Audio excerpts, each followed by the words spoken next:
Hi everybody. The humidity has finally lifted here in the Northeast, and so I couldn't help but do some of my work out in the backyard this morning.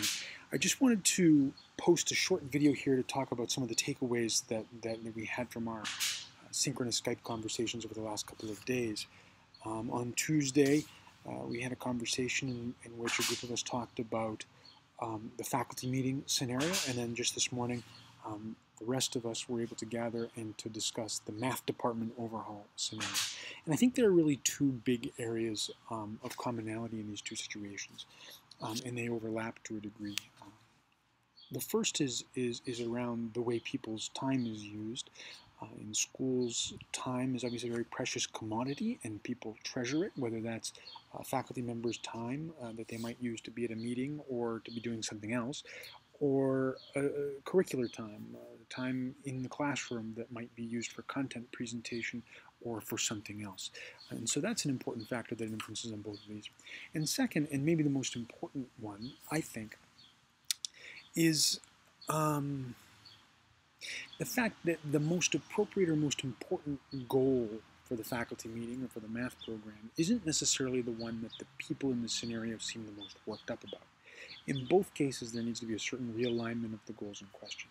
That is to say, it seems that the faculty meeting's goal is communication between the administration and the faculty about important announcements at school, and of course that's part of it. But as we pointed out in our conversation, the goal of building community and being together in person also needs to be honored and recognized. In the math department situation, it seems like the goal is to be getting 5s on the AP exam. And maybe that's important, and maybe that's a part of what the program needs to do, but clearly the department chair and the head of the upper school have some concerns, and so the reality may be that it's time to recognize that another goal might be connecting math to the real world, or it might be building an interest in lifelong mathematics students. And so it's important for the people in those scenarios, before they worry a bit about the technology situation, to re-examine what the final outcomes, what the final goals are. So a bit more specifically, in the faculty meeting conversation, people said, first, why on earth is this meeting happening on a Friday morning as opposed to some other day of the week? And second, the pure information part of it, that can go out on a video bulletin with some kind of a discussion forum that may even have a really democratizing effect. And then that faculty meeting might happen, say, Wednesday morning, much more briefly, and with a more sort of community building, time to be together, time to share some good news and some announcements kind of way, with the focus much more on the community when people are together. In the math department example, people had a whole lot of interesting ideas.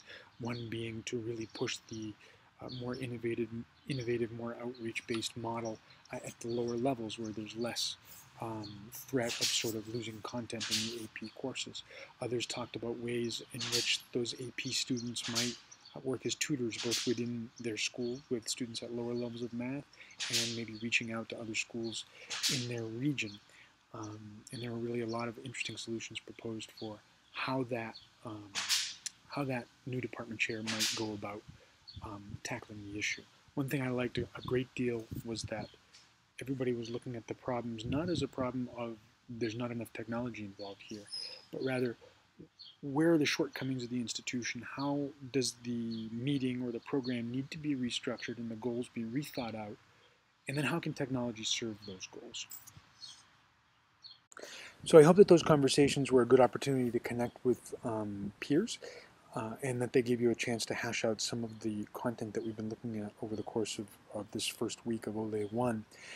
Going forward into week 2, obviously we're going to be taking these concepts and applying them more specifically to our own practice and into an area in our own practice that we think can be improved by blended learning. If you have any questions or concerns, as always, do feel free to reach out to me either via Skype, via email, and I'll be happy to connect with you.